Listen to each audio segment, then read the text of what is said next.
Hi guys, मेरा नाम है ऋषभ गोयल। मैं आईपीयू का ही एक स्टूडेंट हूँ और अभी तक हम प्लेलिस्ट कर रहे थे डीएए की, जिसमें मैंने यूनिट 1 और यूनिट 2 पूरा कंप्लीट करा दिया है with all the topics clearly explained. मैं हर टॉपिक का लिंक नीचे डिस्क्रिप्शन में दे दूंगा और लेटेस्ट वीडियोस जो मैंने अपलोड करी है उनका लिंक मैं ऊपर आई बटन में डाल दूंगा। आप वहाँ से भी जाके उनको देख सकते हैं। जब आप 1 और 2 यूनिट समझ लेंगे तो आपका मिड सेम का सिलेबस कंप्लीट हो जाएगा। अब हम स्टार्ट करेंगे एंड सेम के सिलेबस में, जिसमें हमारी यूनिट 3 और यूनिट 4 भी आती है। यूनिट 3 में सबसे पहला टॉपिक हम स्टार्ट करेंगे dynamic programming, that is ingredients of dynamic programming से। इंग्रेडिएंट्स ऑफ डायनामिक प्रोग्रामिंग का मतलब है डायनामिक प्रोग्रामिंग क्या है और उसमें क्या क्या यूज़ होता है और कैसे यूज़ होता है, बस यही है इंग्रेडिएंट्स ऑफ डायनामिक प्रोग्रामिंग। ये पूरा टॉपिक एक थ्योरेटिकल टॉपिक है। ये आप जीएफजी से भी जाके पढ़ सकते हैं, उसमें भी पूरा गिवन है। मैं यहाँ पर आपको डेफिनेशन बता देता हूँ और बता देता हूँ कैसे वो यूज़ होता है। हम स्टार्ट करते हैं पहले डेफिनेशन से।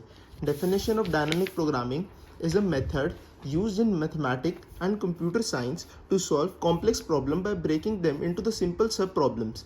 इससे क्या होता है कि डायनामिक प्रोग्रामिंग करती है कि जो हमारी प्रॉब्लम है उसको छोटे प्रॉब्लम्स में तोड़ देती है, छोटे प्रॉब्लम्स के टुकड़ों में तोड़ देती है और उन टुकड़ों को अलग से सॉल्व करती है। जो छोटे प्रॉब्लम्स के पार्ट्स हैं, सब पार्ट्स हैं, उनको अलग से सॉल्व करती है by solving each sub problem only once and storing the result. हर सब प्रॉब्लम्स को, जो भी प्रॉब्लम हमने डिवाइड करी थी, उनके सब प्रॉब्लम्स को अलग अलग सॉल्व करती है और उनके रिजल्ट्स को स्टोर करती है dynamic programming. It avoids redundant computations in leading to more efficient solutions for a wide range of problems। ये क्या करता है हमारा, अवॉइड करता है redundant computations, मतलब बार बार किसी चीज़ को करने को अवॉइड करता है। जैसे जो भी अगर हमारे प्रॉब्लम्स हैं उनको बार बार सॉल्व करने से अच्छा है उनको सॉल्व करके उनकी वैल्यूज़ को स्टोर करके रखना। इसीलिए वो कहता है इट अवॉइड्स redundant computations। बार बार हमें उसको कंप्यूट नहीं करना पड़ता, बार बार उसे हमें कैलकुलेट नहीं करना पड़ता, which is a more efficient way. How does dynamic programming work?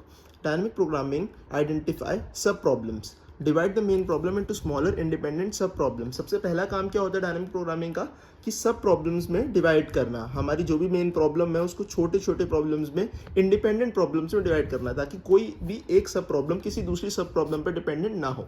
फिर उसके बाद आता है store solutions. Solve each sub problem and store the solutions in a table और एरे। स्टोर सॉल्यूशंस मतलब है कि जो भी हमारी सब प्रॉब्लम्स का सॉल्यूशन आया उन्हें स्टोर करके रखना, either in the form of the table और in the form of array. Build up solutions, use the store solutions to build up the solution of the main problem. हम क्या करते हैं इसमें, जो भी हमारे सब प्रॉब्लम्स के सॉल्यूशंस हैं उनको कंबाइन करके हमारा जो भी मेन प्रॉब्लम था उसका सॉल्यूशन फाइंड करते हैं, उसका सॉल्यूशन बिल्ड करते हैं। Avoid redundancy, by storing the solution, dynamic programming ensures that each sub problem is solved only once, reducing computation time। क्या करता है ये, अवॉइड रिडंडेंसी, इसका मतलब बार बार कंप्यूटेशन को अवॉइड करता है। वो डायनामिक प्रोग्रामिंग ये इंश्योर करता है कि जो भी सब प्रॉब्लम्स है वो सिर्फ एक ही बार हमारी सॉल्व हो और फिर उसको हम स्टोर करके रखें, ताकि हम उस स्टोर्ड रिजल्ट को बाद में यूज़ कर सके और हमारा कंप्यूटेशन टाइम जो है वो कम हो सके, जो हमारा प्रॉब्लम सॉल्व करने का टाइम है वो कम लगे। ये था how does dynamic programming work. और इसमें एक और भी टॉपिक आता है कि when does dynamic programming we have to use, तो वो भी जीएफजी में आपको मिल जाएगा, वहाँ से जाके पढ़ सकते हैं। प्योरली थ्योरेटिकल कॉन्सेप्ट है। वैसे डीएए काफ़ी प्रैक्टिकल सब्जेक्ट है तो उसमें हम बहुत ही कम उम्मीद करते हैं कि कोई भी ऐसा थ्योरेटिकल क्वेश्चन आएगा, बट अगर आ जाए तो मैंने आपको पढ़ा दिया है, इससे बाहर कहीं से कुछ नहीं आएगा। अब हम पढ़ते हैं डायनामिक प्रोग्रामिंग के main features. Dynamic programming problems are usually solved using recursive formulas, but mostly they are stored with iterations. ये क्या है, रिकर्सिव फॉर्मूलाज यूज़ करती है। रिकर्सिव फॉर्मूलाज हम क्यों कह रहे हैं, क्योंकि वो जो हमारे सब प्रॉब्लम्स हैं उन प्रॉब्लम्स के सॉल्यूशंस को ये बार बार यूज़ करता है, इसलिए वो रिकर्सिव फॉर्मूलाज कहा जाता है। रिकर्सिव मतलब उसको बार बार यूज़ करना, but mostly they are solve with iterations. But हम उस प्रॉब्लम को कैसे सॉल्व करते हैं, आइट्रेशन से, मतलब step by step. It follows principle of optimality, which says that a problem can be solved by taking the sequence of decision to get optimal solutions। क्या principal use करता है, optimality का, मतलब best possible solution find करने का। Which says that the problem can be solve by taking sequence of decisions. ये problem कैसे solve कर सकते हैं हम, आइट्रेशन से। सेम वही मतलब है आइट्रेशन का, मतलब taking sequence of decisions. Sequence में एक डिसीजन डिफाइन करके हम उसे सॉल्व कर सकते हैं। In greedy method, decision is taken one time and the procedure is followed. But in dynamic programming, every stage we take decision while solving a problem. Greedy method में हम क्या करते हैं, पहले एक पार्ट डिफाइन कर लेते हैं और फिर उसके बाद उसी के थ्रू हम चलते हैं. बट इसमें क्या होता है, डायनामिक प्रोग्रामिंग में हम हर स्टेज में हमारे को डिसीजन लेना होगा, हमें पार्ट डिफाइन करना होगा, हमें पाथ सिलेक्ट करना होगा और फिर हम उसके बाद हमारी प्रॉब्लम को सॉल्व कर सकते हैं. ये था हमारा डायनामिक प्रोग्रामिंग का बेसिक स्ट्रक्चर या फिर हम कह सकते हैं बेसिक डेफिनेशन. अब हम स्टार्ट करेंगे डायनामिक प्रोग्रामिंग का सबसे पहला एप्लीकेशन हमारे सिलेबस के हिसाब से, जो है matrix chain multiplication. Matrix chain multiplication समझने से पहले हम समझते हैं मैट्रिक्स मल्टीप्लिकेशन क्या होता है. मैट्रिक्स मल्टीप्लिकेशन सिंपल मल्टीप्लिकेशन होता है मैट्रिसेस का, जो हमने 11th-12th में भी पढ़ा है. वो मैं आपको यहाँ पर एक बार करके दिखा देता हूँ ताकि आपको समझ में आ जाए कि वो क्या होता है. जैसे हमारे पास दो मैट्रिसेस है ए और बी, जिसका ऑर्डर है 3x2, बी मैट्रिक्स का ऑर्डर है 2x3 और सी मैट्रिक्स का ऑर्डर होगा 3x3. ये हम सी मैट्रिक्स का ऑर्डर कैसे फाइंड करते हैं, हमने 11th-12th में पढ़ा है. अगर इसका 3x2 है और इसका ऑर्डर 2x3 है, तो जो इनका सेम ऑर्डर होता है रो का और इसके कॉलम का, उसको हम एलिमिनेट कर देते हैं और जो हमारा बचा ऑर्डर होता है वो ऑर्डर होता है हमारा नए मैट्रिक्स, दैट इज 3x3. इधर 3x2 का मतलब क्या है, पहला रो दूसरा कॉलम. इधर ये होता है रो, ये होता है कॉलम. इधर हमें क्या मिलेगा, row and column. A matrix हमारा 3 रो और 2 कॉलम का मैट्रिक्स, बी मैट्रिक्स हमारा 2 रो और 3 कॉलम का मैट्रिक्स. तो अगर हमारा जो इसका कॉलम और रो सिमिलर होता है तो उसे हम एलिमिनेट कर देते हैं और जो हमारा बचा हुआ रो और कॉलम होता है वो हमारे नए मैट्रिक्स का ऑर्डर होता है. ये दोनों एलिमेंट सेम होने चाहिए, तभी हम मैट्रिक्स मल्टीप्लिकेशन परफॉर्म कर सकते हैं. जैसे हमारे पास एग्जांपल है, अगर सपोज हमारा ए मैट्रिक्स कुछ इस फॉर्म का हुआ a1 a2 b1 b2 c1 c2 और बी मैट्रिक्स हमारे कुछ इस फॉर्म का है d1 d2 d3 d4 d5 d6. इसमें हमारे पास 2 रो और 3 कॉलम है और इधर हमारे पास 3 रो और 2 कॉलम है. ये हमारा हो गया ए मैट्रिक्स, ये हो गया हमारा बी मैट्रिक्स. तो हमें सी मैट्रिक्स कैसे मिलेगा, जैसे हम इसमें मल्टीप्लिकेशन ऐसे परफॉर्म करते हैं कि पहला रो मल्टीप्लाइड विद पहला कॉलम ऑफ दूसरा मैट्रिक्स. कैसे, a1 d1 plus a2 d4. इस तरीके से हम मल्टीप्लिकेशन परफॉर्म करते हैं मैट्रिसेस में. सिमिलरली अगर हमारे पास ये हमारा पहला एलिमेंट आ गया, अब हमें इसका दूसरा एलिमेंट निकालना है, तो हम कैसे परफॉर्म करेंगे, पहली row of A matrix multiplied by दूसरा कॉलम ऑफ बी मैट्रिक्स. वो कैसे होएगा, a1 d2 पहला एलिमेंट और पहला element of column of B. ऐसे ही a1 d2 plus second element of row a and second element of column b a2 d5. ये हो गया हमारा second element of row 1 of matrix C. ऐसे अब इसका थर्ड एलिमेंट निकालना है तो हम क्या मल्टीप्लाई करेंगे, पहली रो और तीसरा column a1 d3 plus a2 d6.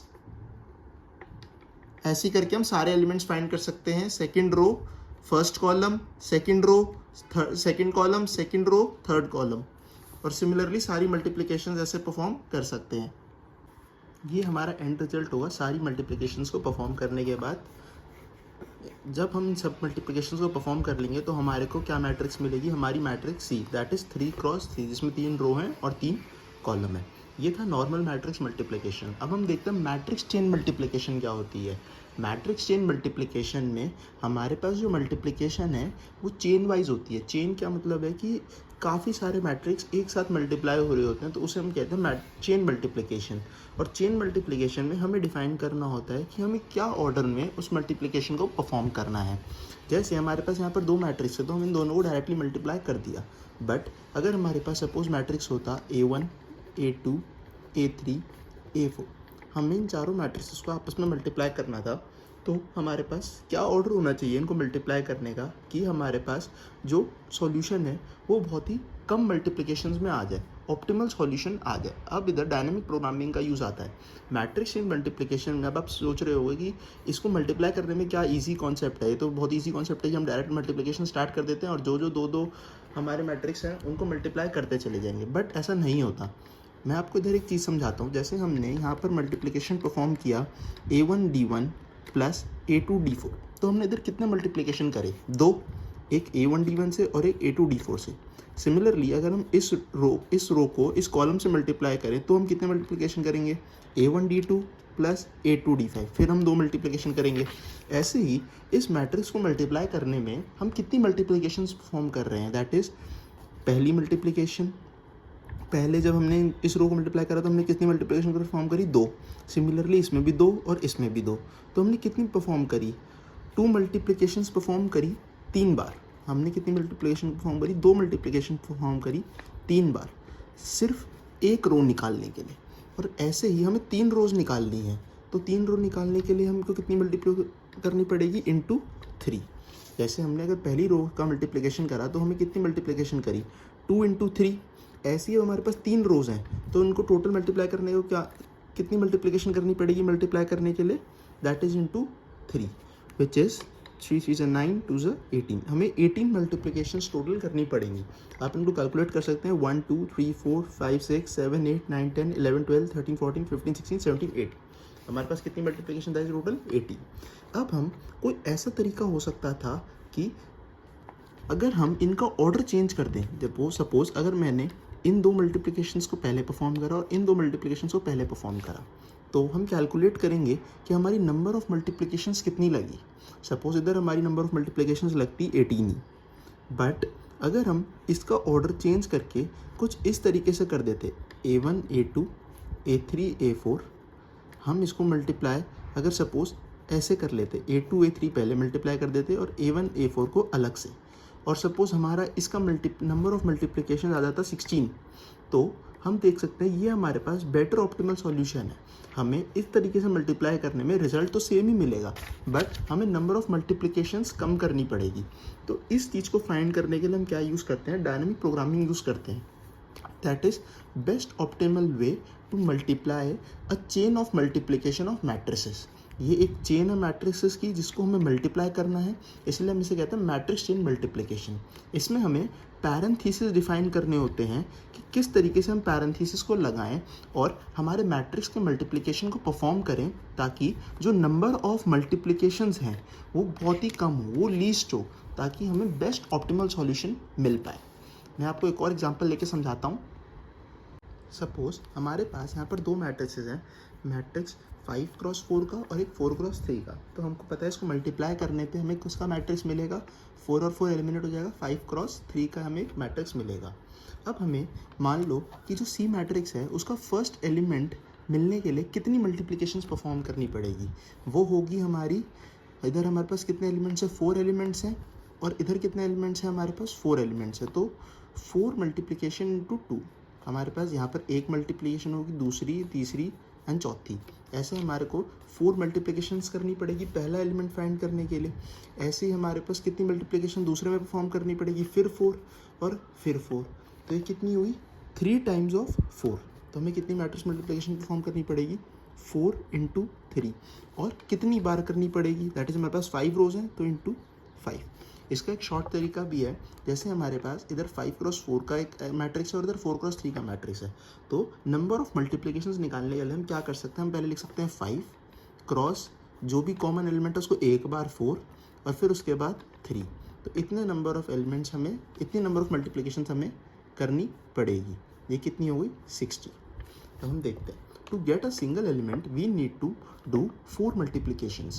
So for 15 elements we have to do 15 into 4 is equal to 60 multiplications. ये बेसिक मेथड है देखने का कि कितनी मल्टीप्लिकेशन हमें परफॉर्म करनी पड़ रही है। जैसे आप जानते हैं हमारे पास कितने एलिमेंट्स हैं, 15 एलिमेंट्स हैं, और एक एलिमेंट को निकालने के लिए हमें कितनी मल्टीप्लिकेशंस परफॉर्म करनी पड़ रही है, 4। तो टोटल मैट्रिक्स निकालने के लिए हमें कितनी मल्टीप्लिकेशन परफॉर्म करनी पड़ेगी, 15 into 4 that is 60 multiplication, which is the cost of matrix. हम इसे कहते हैं कि कॉस्ट ऑफ मैट्रिक्स है ये हमारा, हमें कितनी कॉस्ट आ रही है इस मैट्रिक्स को बनाने में, इस मैट्रिक्स को लेने में। And we have to minimize it by rearranging the order of multiplication. हमें इसी को मिनिमाइज करना है by reordering the arrangements of matrices. इसको अगर हम अरेंज करके बेस्ट ऑप्टिमल सॉल्यूशन फाइंड कर लें जिसमें नंबर ऑफ मल्टीप्लिकेशन सबसे कम लग रही हो, वो हमारा सबसे बेस्ट ऑप्टिमल सॉल्यूशन कहलाएगा। अब हम एक चेन देखते हैं, जैसे हमारे पास चेन है A1 A2 A3 A4। पहली चेन, पहला जो मैट्रिक्स है उसका ऑर्डर है 5x4, फिर 4x6, फिर 6x2 एंड देन 2x7। अब अगर हम इसमें देखें तो हमारे पास एंड मैट्रिक्स किस ऑर्डर का आएगा वो हम यहाँ से फाइंड कर सकते हैं कि पहले अगर हमारे पास यहाँ 4x4 है तो इसको हम हटा देंगे तो हमारे को क्या मिलेगा 5x6 का। फिर हम अगर 6x6 को देखेंगे तो हम इसे हटा देंगे तो हमारे पास नेक्स्ट एलिमेंट क्या मिलेगा, नेक्स्ट मैट्रिक्स किस फॉर्म का मिलेगा 5x2 का। उसके बाद अगर हम 2x2 को देखेंगे, इसको हटा देंगे तो हमारे पास एंड एलिमेंट एंड मैट्रिक्स किस फॉर्म का मिलेगा 5x7 का। तो इसका मतलब हमारे पास जो मैट्रिक्स फॉर्म होगा सी सपोज, तो वो किस ऑर्डर का होगा 5x7 का होगा। अब हमें इसको देख सकते हैं कि इसको मल्टीपल पैरेंथेसिस लगा सकते हैं और अलग अलग वेज में हम इसे सॉल्व कर सकते हैं। जैसे मैंने इस ऑर्डर में लिखा है, पहले हमने a1 a2 को मल्टीप्लाई करा, फिर जो हमें मैट्रिक्स मिला उसको हमने a3 से मल्टीप्लाई करा और फिर हमने उसको a4 से मल्टीप्लाई करा। हम इसकी जगह ऐसे भी कर सकते थे, पहले हमने a1 a2 को मल्टीप्लाई करा, a3 a4 को मल्टीप्लाई करा और फिर जो इन दोनों का रिजल्ट मैट्रिक्स है उनको आपस में मल्टीप्लाई कर दिया। इसका मैं आपको ग्राफ बना के दिखाता हूँ कि कैसे हमने इसको शो करा है। सपोज इस वाले में हमने पहले a1 a2 को मल्टीप्लाई करा इकट्ठे, फिर हमने a3 a4 को इकट्ठे मल्टीप्लाई करा और फिर हमने जो रिजल्ट आया उनको आपस में मल्टीप्लाई कर दिया। इसमें हमारे पास कितनी नोट जा रही है 3। इसका मतलब हमारे को यहाँ पर 3 मैट्रिक्स मल्टीप्लिकेशंस परफॉर्म करनी होगी।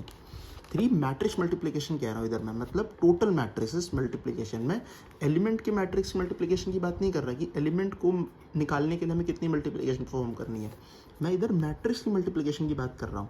सर ऐसे ही अगर इस एग्जाम्पल के बारे में देखें तो इसका ग्राफ कैसे बनेगा, पहले हमने a1 a2 को मल्टीप्लाई करा, फिर हमने उसके बाद उस जो रिजल्ट आया उससे a3 को मल्टीप्लाई करा, फिर जो रिजल्ट आया हमने उसको a4 से मल्टीप्लाई करा। इधर भी हमारे पास 3 नोट बन रही है, मतलब हमें 3 मैट्रिक्स मल्टीप्लिकेशन परफॉर्म करनी पड़ रही है।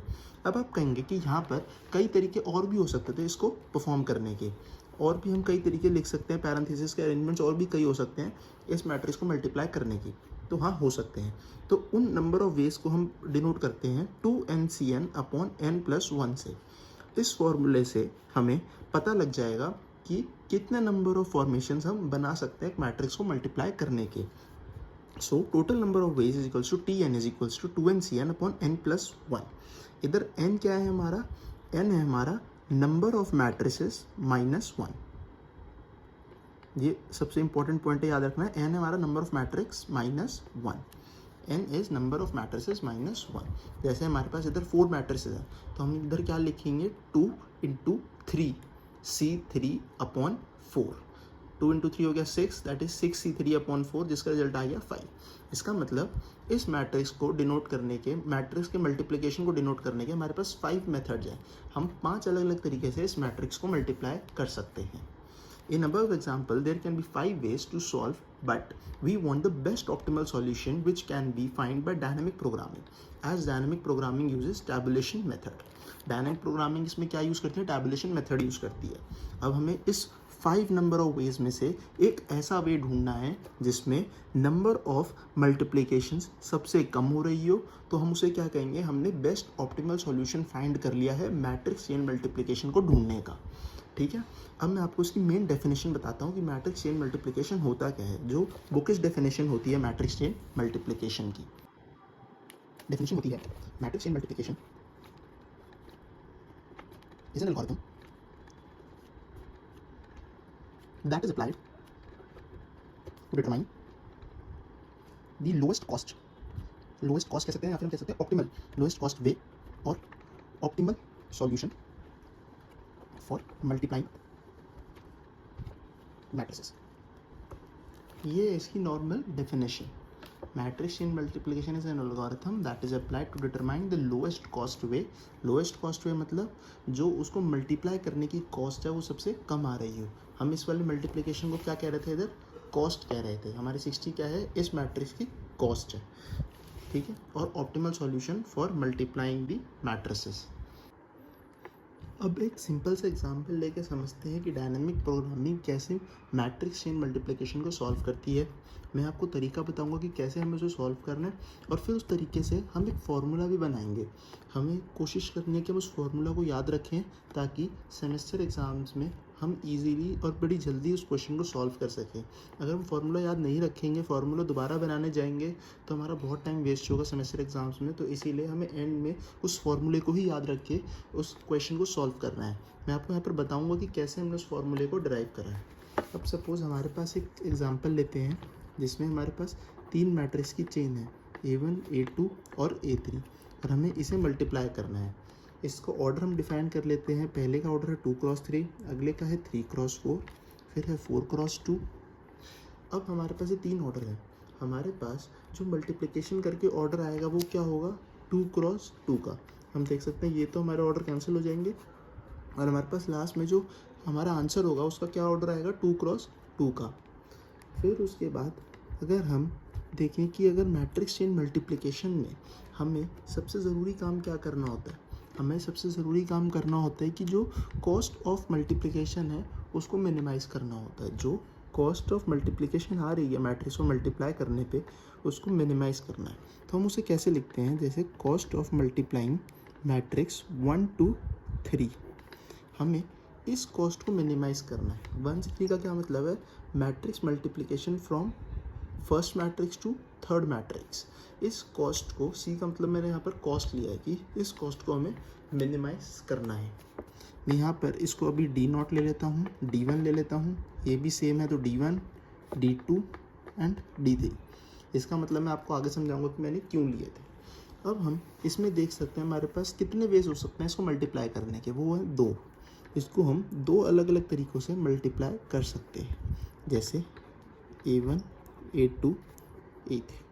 पहला भी हो सकता है कि हम इन दोनों को इकट्ठे मल्टीप्लाई कर लें और फिर उसको बाद में A3 से मल्टीप्लाई करें, या एक वे हो सकता है कि हम A1 A2 A3 में A2 और A3 को पहले मल्टीप्लाई कर दें और फिर उसको A1 से मल्टीप्लाई कर दें। हमारे पास ये 2 तरीके हो सकते हैं। आप इसको फॉर्मूला से भी चेक कर सकते हैं, जो मैंने आपको बताया था वो क्या था हमारा, Tn = 2 × n Cn/n+1।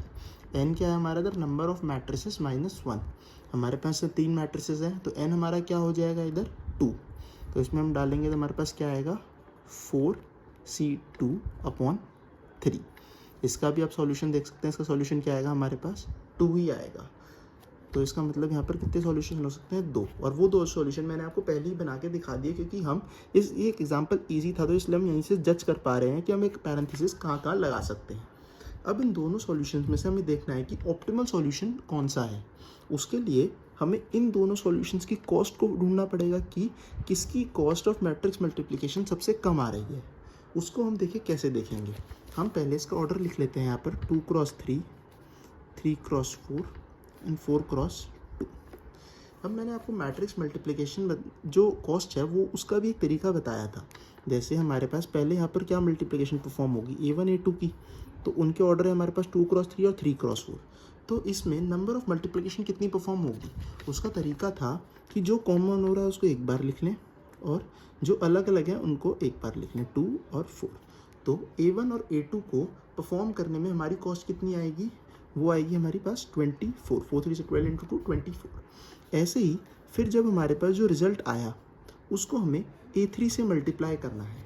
तो A3 से मल्टीप्लाई करने के लिए हमारे पास जो इसकी कॉस्ट है A3 की, वो क्या है, अभी 0 है। मतलब इस स्टेप पे हमें 3 को 3 ही छोड़ देना है, तो उसकी कॉस्ट क्या होगी, 0 होगी। ये है हमारी कॉस्ट इन दोनों मल्टीप्लिकेशन की और A3 को एज इट इज़ छोड़ने की। अब हमें जो रिज़ल्ट आया उसको A3 से मल्टीप्लाई करना और उसकी भी कॉस्ट फाइंड करके इसमें ऐड करनी है, क्योंकि उसमें भी तो कुछ मैट्रिक्स मल्टीप्लिकेशंस हुए होंगे।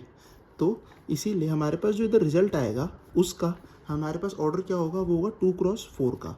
सपोज मैंने इन दोनों को लिख लिया एक A' × A3 और इनका ऑर्डर क्या होगा 2x4 का। इधर से हमने 3 को एलिमिनेट कर दिया तो ऑर्डर क्या आएगा 2x4 का, और A3 का ऑर्डर क्या था 4x2 का। तो यहाँ पर हमारा क्या परफॉर्म होगी, मैट्रिक्स मल्टीप्लिकेशन। इसमें हम देख लेते हैं हमारी क्या कॉस्ट आती है। इसमें हमारी कॉस्ट आएगी 2 × 4 × 2। 2 4 कॉमन था वो ले लिया और 2, ठीक है। ये हमने कॉमन यहाँ पर इसलिए लिया है क्योंकि जो इसकी कॉलम है और इसकी रो है ये आपस में मल्टीप्लाई होगी और हम इसको ऑर्डर में भी एलिमिनेट करते हैं, तो इसलिए हम इसको एक ही बार लेंगे। इसका ऑर्डर, इसका मैट्रिक्स मल्टीप्लिकेशन कितनी आएगी 4 × 8 × 16। इधर कितनी कॉस्ट आएगी 16। तो अब आप देख सकते हैं इसकी टोटल कॉस्ट कितनी आई। इस मैट्रिक्स मल्टीप्लिकेशन को परफॉर्म करने में हमारे पास टोटल कॉस्ट आई है 24 + 16 विच इज़ 40। इसमें टोटल कॉस्ट हमारी 40 आई है। और अब इधर हम 0 भी ऐड कर लेते हैं कि इसको भी हम कंसिडर तो करेंगे। होपफुली ये 0 है पर इसको हम कंसिडर ज़रूर करेंगे। फिर उसके बाद हम इसको मल्टीप्लिकेशन को परफॉर्म करेंगे।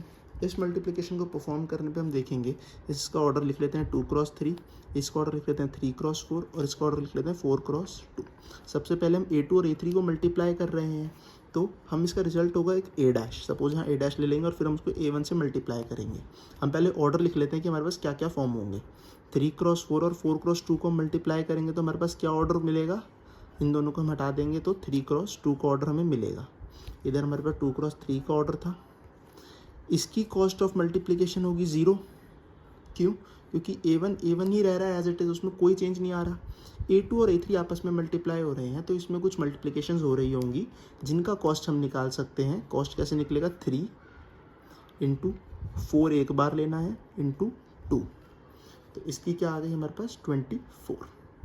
और फिर उसके बाद हम फिर से यहाँ पर कॉस्ट फाइंड करेंगे। A1 और A डैश को मल्टीप्लाई करने पे उसकी कॉस्ट क्या आएगी, 2 इंटू 3 इंटू 2। बहुत ही ईजी है कॉस्ट फाइंड करना। 3 2 6 और फिर 6 2 12। इधर हमारे पास कितनी आ गई, 12। तो अब इस मल्टीप्लिकेशन को परफॉर्म करने पे हमारी टोटल कॉस्ट आ गई 24 प्लस 0 प्लस 12 विच इज़ 36। अब हमने फॉर्मूले से कॉस्ट तो निकाल ली। कॉस्ट निकालने के बाद हमें ये भी पता चल गया कि इसकी कॉस्ट सबसे कम आई है, तो ये हमारा ऑप्टिमल सॉल्यूशन है। ठीक है, तो ये हमारा डायनामिक प्रोग्रामिंग से ऑप्टिमल सॉल्यूशन तो आ गया, बट अब हम इसको फॉर्मूले में कन्वर्ट करते हैं। जैसे अब हमें यहाँ पर मैंने आपको बताया था, हम कह रहे हैं कि हमें इसको मिनिमाइज़ करना है, कॉस्ट ऑफ 1 2 3। तो इसको हम कैसे लिखेंगे, इधर लिखते हैं। जैसे अब हमने इधर इसको लिखा था 2 क्रॉस 3 क्रॉस 4, हमारी जो इसकी कॉस्ट आई थी, इसको हम कैसे लिख सकते हैं, हम इसको कन्वर्ट करेंगे सी की फॉर्म में। जैसे हमारे इधर 1 और 2 को मल्टीप्लाई करा, तो हम कह सकते हैं कॉस्ट ऑफ मल्टीप्लाइंग 1 से लेके 2।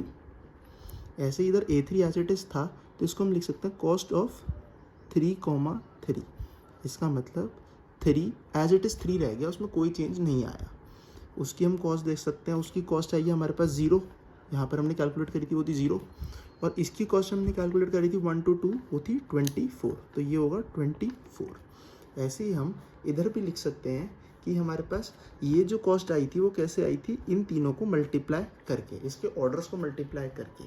तो इसके ऑर्डर को हम क्या लिखेंगे, हमने पहले लिया था 2, तो 2 हम देखते हैं हमने स्टार्टिंग में क्या लिया था। 2 मैंने इधर लिया था D0, तो हम इसको लिखेंगे D0 इंटू 4 लिया था हमने D2 क्रॉस, फिर हमने 2 लिया है वो है D3, हमने 2 इसका लिया है A3 का, तो ये होगा D3।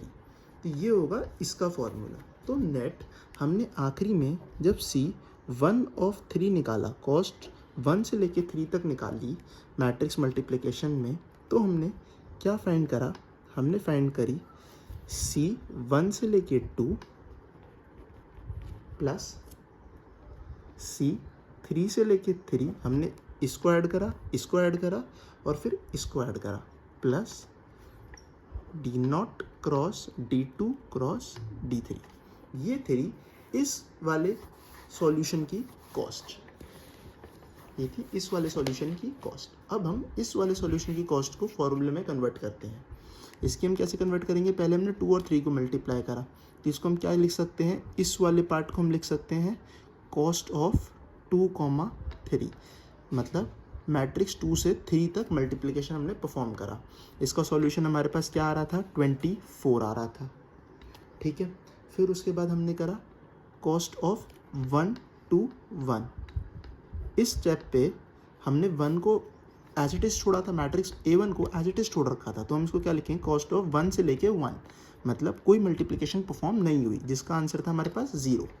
फिर उसके बाद जब हमने इसको A डैश माना और A1 को नीचे एज इट इज़ उतारा, तो इनको मल्टीप्लाई करने पे कॉस्ट हमारी लगी 2 3 2। ये क्या है, A1 का है, A1 का 2 को हमने ले रखा है D0, तो हम लिखेंगे D0 क्रॉस, फिर आया 3 हमारे पास D1 है, फिर आया हमारे पास 2 किसका, 2 होगा हमारा A3 का, तो A3 का 2 क्या होगा, D3।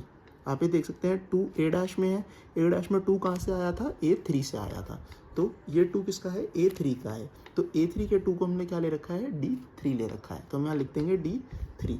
तो इस फॉर्मूले को, इसको हम कॉस्ट में कन्वर्ट करेंगे, तो ये भी कॉस्ट किसकी दे रहा है, 1 से 3 तक मल्टीप्लिकेशन की ही कॉस्ट दे रहा है ये भी, तो इसको हम लिखेंगे कॉस्ट ऑफ 2 से लेके 3 प्लस कॉस्ट ऑफ 1 से लेके 1 plus D0 into D1 cross D3। अब आप कहेंगे यहाँ 2 कॉस्ट आ गई। हाँ, आप देख सकते हैं हमारी 2 ही कॉस्ट आ रही थी। कॉस्ट 1 से लेके 3 हमारे पास 2 सॉल्यूशन थे, 2 तरीके थे, उन दोनों की कॉस्ट आ गई हमारे पास। अब हमें आंसर में क्या बताना होता है, बेस्ट ऑप्टिमल सॉल्यूशन, मतलब इन दोनों में से जिसकी भी मिनिमम वैल्यू होगी वो हमें आंसर में बतानी होगी। ये है हमारा इस क्वेश्चन को सॉल्व करने का फॉर्मूला। बट इसमें हमारी वैल्यू चली गई। अब हम इसको जर्नलाइज कर लेते हैं, इस फॉर्मूले को हम क्या कर लेते हैं, जर्नलाइज कर लेते हैं, ताकि हम और भी क्वेश्चन सॉल्व कर सकें। अब सपोज मैंने I को ले लिया, 1 को ले लिया I और 3 को ले लिया मैंने J, तो हम इसको जर्नलाइज करके लिख सकते हैं C ऑफ I कॉमा, उसके बाद मैंने इसको मान लिया सपोज K ले लिया मैंने इसको कुछ, और फिर उसके बाद 3 है हमारा, 3 तो हमारा K+1 हो सकता है और J भी हो सकता है। अभी हम उसको नहीं समझते, अभी हम इसको देखते हैं D1 D2 D3 को हम कैसे लेंगे। D0 क्या है, D0 हमारा I-1 है, तो हम इसको लिख सकते हैं D of I-1 cross D2, D2 को भी हम छोड़ देते हैं। फिर हम D3 देखते हैं, D3 क्या है हमारा, J ही है, तो हम उसको क्या लिखेंगे, D ऑफ J। अब D2 और इस 2 को हम एक मानते हैं। हम एक कैसे मानते हैं, हम इसको एज K लेके, हम इस 2 को K ले लेते हैं, तो हम इस D2 को भी क्या लिखेंगे, D ऑफ K, और फिर इधर हम क्या लिखेंगे, ये है हमारा K+1 और ये वाला हमारा क्या है, J है। क्योंकि आप देख सकते हैं जब हमने इस C3,3 को लिखा था तो हमने 3 कहाँ से लिया था, ये 3 हमने थर्ड मैट्रिक्स से लिया था। थर्ड मैट्रिक्स क्या है हमारा, J है, तो इसीलिए हमने इस 3 को J लिया है। और हम कहाँ से कहाँ जा रहे हैं, हम एक ये हाइपोथेटिकल 3 से 3 तक जा रहे हैं। इसकी कॉस्ट 3 थी, हम इसको डायरेक्ट लिख सकते थे कॉस्ट ऑफ 3, बट इसको फॉर्मूले में एज इट इज़ लिखने के लिए, मतलब जैसे हम पहले चला रहे थे 1,2, ऐसे ही तो 3,3 चलाने के लिए हमने यहाँ पर एक हाइपोथेटिकल 3 लिखा, जिसको हमने एक K से लिया है। वो K क्या है, यहाँ वाला K है, और इसको हम क्या लिख दिया, K+1। ये एक फॉर्मूला निकालने का तरीका है। आपको बस ये ध्यान रखना है कि हमने इसको K लिया है, इसको K+1, और तो D ऑफ 2 कहाँ से आया है, K से आया है। तो ये वैल्यू हमारी K = 2 पे, और ये वैल्यू हमारी K = 1 पे। ये यहाँ पर उल्टा लिखा हुआ है C11 और यहाँ पर C23, इनको आप अपोजिट कर सकते हैं। तो हम यहाँ लिखेंगे C ऑफ I, ये हमारा I है 1, इसको हम फिर K ले लेंगे। फिर हमारे पास दूसरे C में जो पहली टर्म होगी वो होगी K+1 की, फिर 3 हमारे पास J ही है।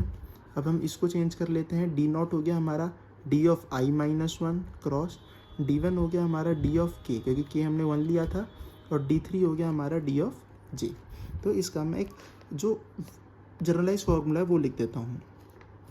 इसमें आपको K1 ले रखा है मैंने और K2 ले रखा है। इससे आपको समझ में आ रहा है कि K हमारा कहाँ लाए कर रहा है, 1 और 2, मतलब K हमारा लाए कर रहा है I से J के बीच में, जिसमें I इंक्लूडेड है।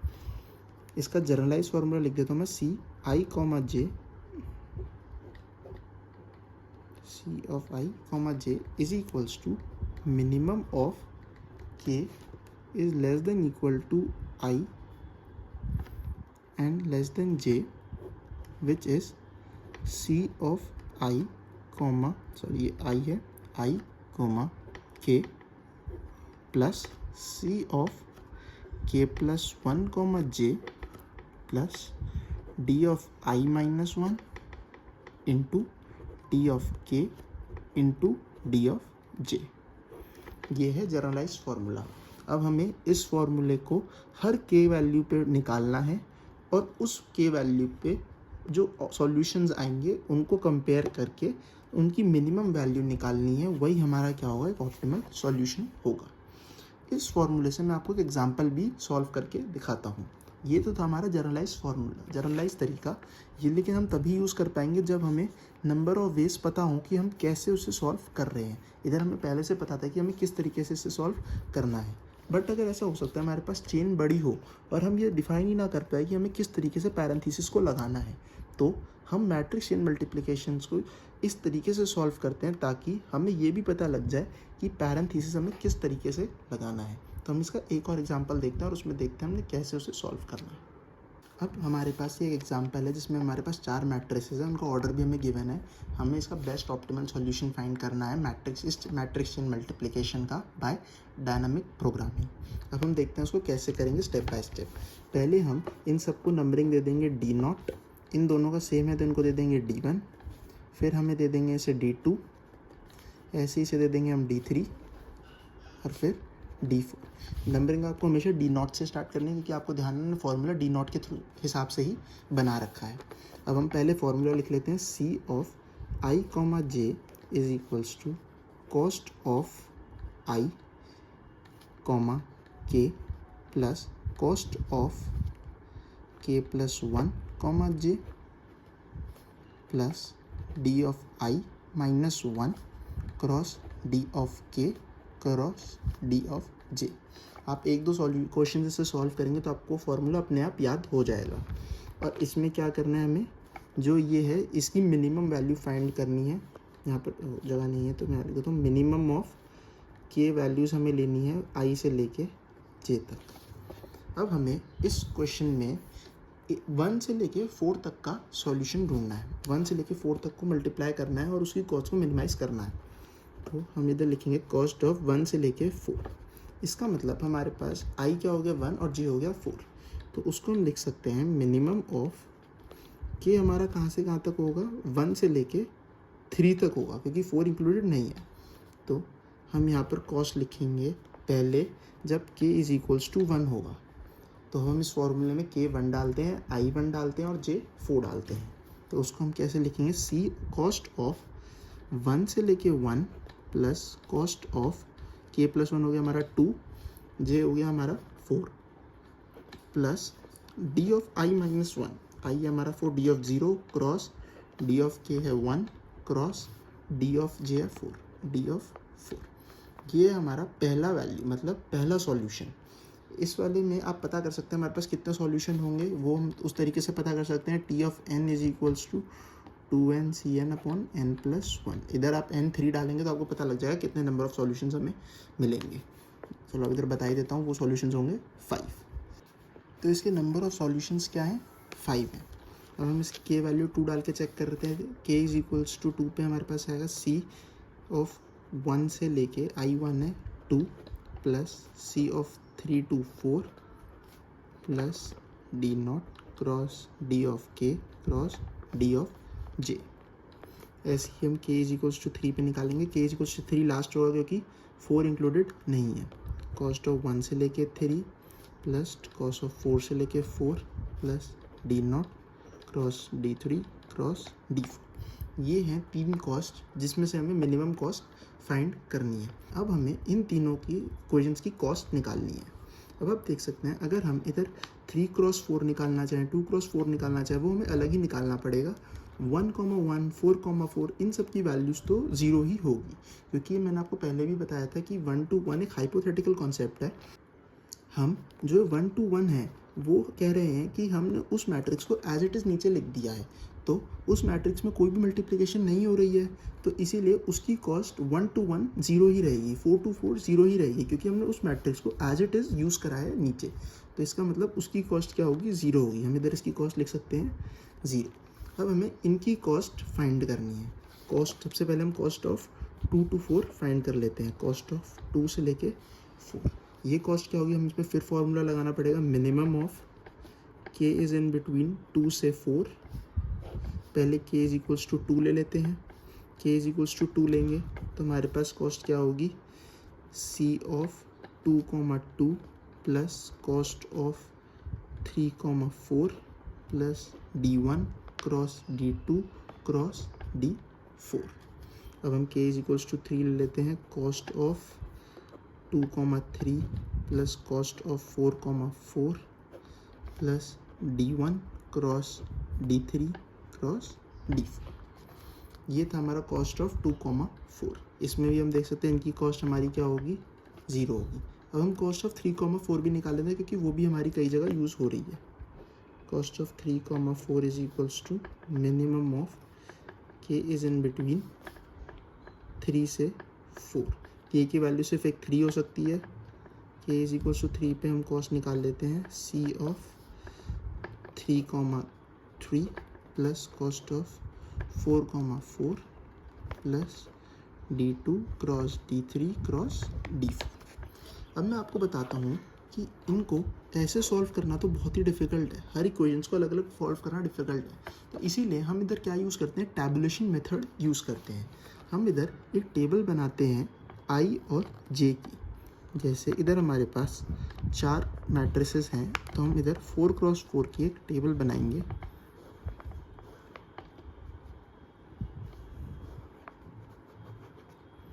जिसमें हमारे पास 4 रोज होंगी और 4 कॉलम होंगे, I एंड J, 1 2 3 4 2 3 4। हमने एक ये टेबल बनाई 4x4 की। हम इसे कहेंगे हमारी एक कॉस्ट टेबल है। हम इसमें क्या लिखेंगे, कॉस्ट लिखते रहेंगे। जैसे कॉस्ट ऑफ 1 से 1 वो तो हम जानते हैं 0 है, कॉस्ट ऑफ 2 से 2 0 है। ये हमारे डायगोनल्स की कॉस्ट क्या होगी, 0, क्योंकि 4 से 4 हम जा ही नहीं सकते, हमने उसको एज इट इज़ लिया है, इसलिए उनकी कॉस्ट होगी 0। अब हमें फाइंड करनी है कॉस्ट ऑफ 1 से लेके 2। कॉस्ट ऑफ 1 से लेके 2 फाइंड करते हैं हम सबसे पहले। कॉस्ट ऑफ 1 से लेके 2 कैसे फाइंड करेंगे हम, यहाँ लिख लेते हैं हम कॉस्ट ऑफ 1 से लेके 2 is equals to minimum of k is in between 1 to 2 which is k is equals to 1 पे ही हमें एक सॉल्यूशन मिलेगा, वो होगा c of 1, plus c of 2, plus d of 0 cross d of 1 cross d of 2। अब इसको हम solution ढूंढ लेते हैं। ये हमारा 0 है, ये भी 0 है। D0 और D1 और D2 की वैल्यू हम देख लेते हैं हमारे पास क्या है। D0 है हमारा यहाँ पर, D0 है हमारा 3, D1 है हमारा 2 और D2 है हमारा 4। 3 × 2 × 4। इसकी कॉस्ट क्या आ गई हमारे पास, 3 to 6 4 24। इसका मतलब कॉस्ट ऑफ 1 से लेके 2, 1 और 2 तक 1 से 2 तक जाने की मल्टीप्लिकेटिव कॉस्ट हमारी आ रही है 24। ये थोड़ा लेंदी कॉन्सेप्ट है और थोड़ा डिफिकल्ट कॉन्सेप्ट है समझने में। आप इस वीडियो को 1x पे ही देखें और इसको धीरे धीरे समझें और मेरे साथ साथ सॉल्व करते चलें, तो आपको स्टेप्स भी समझ में आएंगे और तरीका भी समझ में आएगा कैसे हमें इसे सॉल्व करना है। अब हम देखेंगे कॉस्ट ऑफ 1 से 3। कॉस्ट ऑफ 1 से लेके 3, पहले हम इस डायगोनल का सॉल्व कर लेते हैं, वो इजी रहेगा। तो हम पहले देख लेते हैं cost of 2 to 3।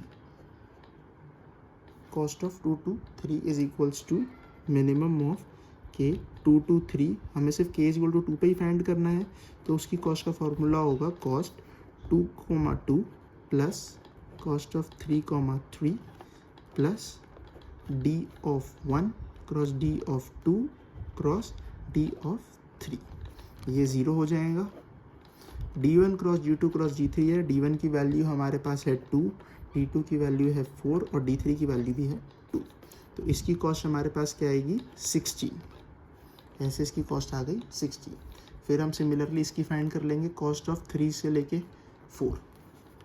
Cost of 3 to 4, इसकी कॉस्ट आ गई minimum of k less than equal to 3 to 4। Cost of, मैं जल्दी जल्दी लिख देता हूँ, आपको समझ में आ गया होगा कैसे हम इस फॉर्मूले को लिख रहे हैं।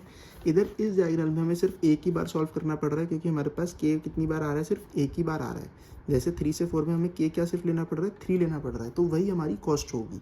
बट इन डायगोनल्स में हमें मल्टीपल k की वैल्यूज़ मिलेगी, वो आगे आप समझ जाएंगे कैसे। कॉस्ट ऑफ, इसको लिख लेते हैं हम cost of 3, plus cost of 4, plus d of 2 cross d of 3 cross d of 4। ये 0, ये भी 0, तो d2 d3 d4 को हम लिख लेते हैं। d2 है हमारा 4 × 2 × 5, तो ये आ गया हमारा 40। तो इसका सॉल्यूशन आ गया 40। अब हम फाइंड करते हैं हमारा d ऑफ, मतलब कॉस्ट ऑफ 1 से 3 तक, मतलब अगर हम फर्स्ट मैट्रिक्स से थर्ड मैट्रिक्स तक जाएंगे तो उसकी क्या कॉस्ट होगी। तो इसकी कॉस्ट होगी d ऑफ 1 से लेके 3, सॉरी d c होगा, कॉस्ट है। कॉस्ट ऑफ वो क्या होगा, minimum of k is equals to 1 से लेके 3। उसको हम लिखेंगे, अगर जब हम k इज इक्वल्स टू 1 लेंगे, इसमें हम k की दो वैल्यूज़ ले सकते हैं, 1 और 2। k अगर हम 1 लेंगे तो हम लिखेंगे cost of 1, plus cost of 2, 3 plus d0 cross d1 cross d3। ऐसे ही अगर हम k इज इक्वल्स टू 2 के लिए लिखेंगे तो हम क्या कॉस्ट लिखेंगे, cost is equals to 1,2 plus cost of k plus 1 क्या होगा इधर 3 plus d0 cross d2 cross d3। इसकी कॉस्ट हम फाइंड कर लेते हैं। 1,1 की 0 होगी, कॉस्ट ऑफ 2,3 वो हम टेबल से देख सकते हैं। कॉस्ट ऑफ 2,3 वो हम निकाल चुके हैं, वो क्या है 16। तो इसकी कॉस्ट है 16 प्लस d0 d1 d3 की वैल्यू हम लिख सकते हैं। d0 था हमारा 3, d1 था हमारा 2 और d3 था हमारा 2। इसकी हम कॉस्ट निकाल सकते हैं, वो होगी 3 to 6 2 से 12, 16 प्लस 12 वो होगा हमारे पास 28। तो इसकी कॉस्ट क्या आ गई 28। अभी ये हमारा सॉल्यूशन नहीं है, इधर हमारे पास दो वैल्यूज़ आएंगी और उसमें से हमें मिनिमम फाइंड करना होगा। अब हम कॉस्ट ऑफ 1,2 फाइंड करेंगे। कॉस्ट ऑफ 1,2 हमने पहले से ढूंढ रखा है, वो है हमारे पास 24। इधर हमारे पास टेबल बहुत हेल्प करेगी। कॉस्ट ऑफ 1,2 होगा 24 प्लस कॉस्ट ऑफ 3,3 0 होगा, d0 d2 d3। d0 की वैल्यू है हमारे पास 3, d2 की वैल्यू है हमारे पास 4 और d3 की वैल्यू है हमारे पास 2। तो इसका सॉल्यूशन क्या होगा 4 3 से 12 24, 24 प्लस 24 इज 48। और आप देख सकते हैं इसमें से मिनिमम हमारे पास कौन सा है 28 है at value k is equals to 1। तो इसका सॉल्यूशन क्या होगा c of 1,3 is equals to 28। इधर हम रिप्लेस कर सकते हैं कॉस्ट ऑफ 1,3 इज 28। ऐसे ही मैं कॉस्ट ऑफ 2,4 भी निकाल सकता हूँ और कॉस्ट ऑफ 1,4 भी निकाल सकता हूँ। उनकी कॉस्ट निकालने के बाद मैं यहाँ पर लिखता हूँ और आपको समझाता हूँ कि आगे हम इसे कैसे सॉल्व करते हैं। मैंने अब इनकी हर कॉस्ट निकाल ली है कि किस मैट्रिक्स से किस तक जाने में हमें क्या कॉस्ट लगेगी। यहाँ पर जो नीचे इनकी कॉस्ट है हमने नहीं लिखी है क्योंकि 2 से 1 3 से 1 ये एक अपोजिट मल्टीप्लिकेशन है रादर दैन 1 से 2 और 1 से 3, क्योंकि वो एक स्ट्रेट मल्टीप्लिकेशन है।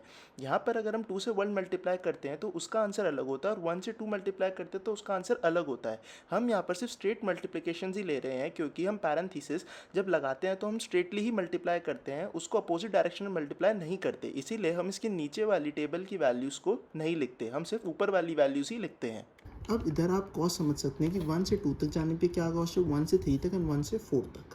अब इन कॉस्ट को समझने के बाद हम एक और टेबल बनाते हैं, वो टेबल होती है के वैल्यू टेबल। इससे मैं इधर एक और टेबल बनाता हूँ, वही सेम 4 रो और 4 कॉलम की 4। ये वैल्यू जो है वो के वैल्यू डिफाइन करती है। ये जो टेबल है वो एक के टेबल है, इधर नंबर्स नहीं आएंगे। के का क्या मतलब है, इधर के वो वैल्यू है जो हमने यहाँ पर ली है। ये टेबल डिफाइन करेगी कि किस के वैल्यू पे हमें उस एज से दूसरे एज तक मिनिमम वैल्यू मिली है। चलो हम लिख लेते हैं यहाँ पर 1 2 3 4, हमें इजी अंडरस्टैंडिंग होगी। जैसे अगर हम 1 से 1 तक गए, हम फर्स्ट मैट्रिक्स से फर्स्ट मैट्रिक्स तक गए, तो किस के वैल्यू पे हमें हमारी मिनिमम कॉस्ट मिली। डायगोनल तो हमारी 0 होती है, मतलब हमें किसी भी के वैल्यू पे कोई कॉस्ट नहीं मिलती क्योंकि उसमें कोई कॉस्ट होती ही नहीं। तो इसको हम 0 ही लिखेंगे या फिर हम इसको नहीं लिखेंगे तो भी चलेगा। उसके बाद हम 1 से 2 तक जाते हैं, तो हम देख सकते हैं हमने जब कॉस्ट फाइंड करी 1 से 2 तक, तो हमें किस के वैल्यू पे हमारी मिनिमम वैल्यू मिली, वो हमें मिली k इज इक्वल्स टू 1 पे। इसलिए मैं हर स्टेप पे k वैल्यूज़ लिख रहा था क्योंकि वो इंपॉर्टेंट है k टेबल बनाने के लिए। इधर हमारे पास k इज इक्वल्स टू 2 था, ऐसे ही इधर मैं लिख लेता हूँ k इज इक्वल्स टू 1 पे। सिमिलरली 1 से 3 पे जाने पे, 1 से जब हम 3 पे गए तो हमें k की क्या वैल्यू पे सबसे मिनिमम वैल्यू मिली, वो थी k इज इक्वल्स टू 1 पे।